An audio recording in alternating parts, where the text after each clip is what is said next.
اهلا بيكم في قناه ترندات، القناه اللي دايما بتجيب لكم كل حاجه شغاله على السوشيال ميديا. النهارده معانا ترند سخن جدا عن عبد المجيد عبد الله وانغام، خصوصا بعد الموقف المفاجئ اللي حصل في الحفل الاخير، الموقف اللي شعل السوشيال ميديا وخلى كل الناس تتكلم عنه.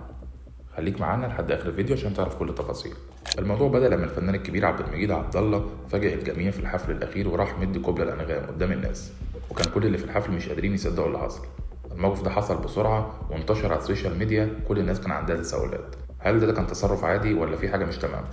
الناس انقسموا بين مؤيدين وبين معارضين، في ناس شافت ان ده شيء عادي بين فنانين كبار وفي نوع من الود والاحترام، لكن في ناس تانية حسوا ان التصرف ده كان فيه شوية مبالغة، خصوصا ان ده حصل قدام جمهور ضخم. لكن الموضوع ما كانش مجرد كلام بين الجمهور، ده كمان الفنان حسين فهمي كان ليه رأي تاني في الموضوع ده، وقال انه اتضايق جدا من الموقف. حسين فهمي صرح وقال انه كان حاسس ان التصرف ده غير لائق، المفروض يبقى فيه احترام وفي مسافة بين الفنانين في المواقف اللي زي ديت قدام جمهور بالحجم ده. موقف حسين فهمي خلى الموضوع اكبر من مجرد قبلة، وده فتح باب للنقاش بين الجمهور السوشيال ميديا.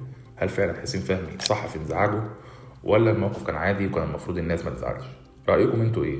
حسين فهمي كان بحقه فعلا في انزعاجه، ولا شايفين ان الموضوع كان فيه مبالغه؟ قولوا لنا رايكم في التعليقات. وبكده نكون خلصنا الفيديو النهارده. لو عجبكم الموضوع ما تنسوش تعملوا لايك وتشاركوا الفيديو مع اصحابكم، ما تنسوش تشتركوا في القناه وتفعلوا الجرس عشان تتابعوا كل الفيديوهات والاخبار